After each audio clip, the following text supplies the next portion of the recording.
Herkese merhabalar. Bugün sizlere leblebili çok güzel bir tarif hazırladım.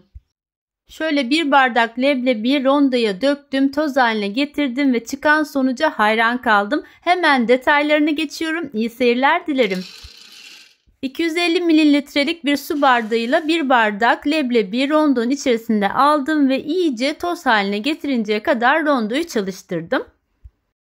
Leblebilerin mutlaka incecik toz haline gelmesine dikkat edelim. Şöyle yakından da göstereyim sizlere. Leblebilerimiz bu şekilde toz kıvama gelmesi lazım. Leblebilerimizi bu şekilde toz haline getirdikten sonra uygun bir kasenin içerisine aktaralım ve şimdi de sırasıyla diğer malzemeleri ekleyelim. Leblebi tozunun üzerine şöyle 200 mililitrelik bir su bardağıyla bir bardak sıvı yağını döktüm. Ardından üzerine bir bardak pudra şekeri ilave ediyorum ve tüm bu malzemeyi güzelce bir çırparak karıştırıyorum.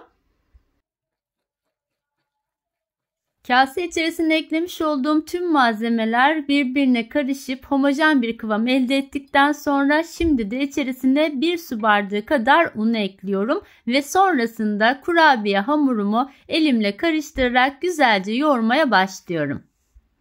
Evet, bugün bu tarifimde leblebi tozuyla çok lezzetli helva tadında bir kurabiye yapıyoruz. Sizler de denediğinizde lezzetine bayılacağınız basit ve kolay bir tarif. Bir bardak un eklemiş olduğum kurabiye hamurumun kıvamı bu şekilde olacak. Şöyle elinizle sıktığınızda bir bütün haline geliyorsa artık kıvamı olmuştur. Fazla un ekleyerek lütfen hamurunuzu sertleştirmeyin. Şimdi kurabiye hamurumdan ceviz büyüklüğünde parçalar alıyorum ve ilk önce iki avucumla sıkıştırarak güzelce yuvarlıyorum.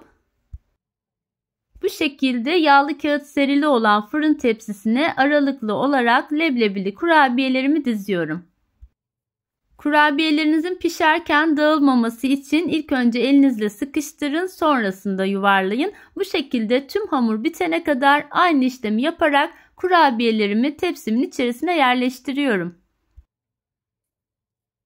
Sizin de gördüğünüz gibi sadece 4 malzemeli, hızlı ve kolay bir şekilde yapabileceğiniz çok pratik bir tarif. Şimdi tüm kurabiyelere şekil verdim. Üzerine kenara ayırmış olduğum leblebilerden birer tane batırıyorum.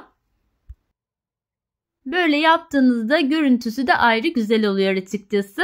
Tüm kurabiyeleri leblebileri batırdıktan sonra önceden ısıtılmış alt üst fansız ayarda 180 derecede yaklaşık 10-12 dakikada pişirdim. Sizler de lütfen kendi fırınınızın ayarına göre kurabiyelerinizi kontrollü olarak pişirin. Şöyle üzerleri çok kızarmadan hemen fırından çıkartıyorum ve kenara alıyorum.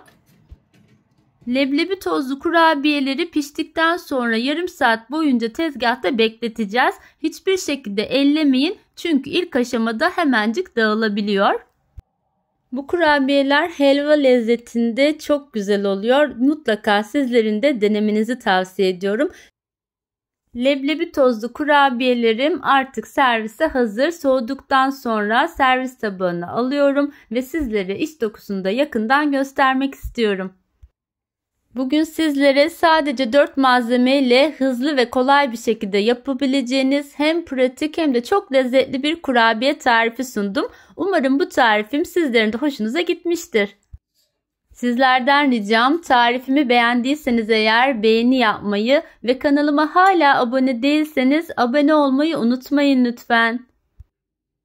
Şöyle bir tanesini bıçakla kestikten sonra sizlere iç dokusunu da yakından göstermek istiyorum. Gördüğünüz gibi üzeri aynı un kurabiyesi kıvamında oldu. Hem az malzemeli hem de çok lezzetli leblebili kurabiye tarifimin burada sonuna gelmiş bulunuyorum. Beni buraya kadar izlediğiniz için hepinize teşekkür ediyorum. Başka güzel tariflerde yeniden görüşmek üzere. Hoşça kalın, sağlıcakla kalın.